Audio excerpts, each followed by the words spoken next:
2026-yilda trendga chiqadigan DPK mahsulotlarni sizlar bilan birma-bir ko'rib chiqamiz.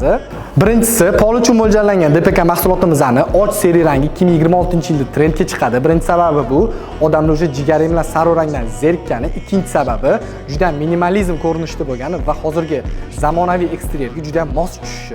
Ikkinchisi, fasad uchun mo'ljallangan, ya'ni taroli DPK mahsulotimizni shu kombinirованный ranglar, ya'ni oq va qora, seri yoki qora bo'lgan ranglari juda ham hozirgi kunda minimalizmni eslatib turib va hozirgi high-tech dizaynga mos keluvchi mahsulot hisoblanadi. Uchinchisi, zina uchun mo'ljallangan mahsulotimizni uyingizni fasad qismi bilan yoki uyingizni tashqari hovlini pol qismi bilan kombinirovat qilsak bo'ladi.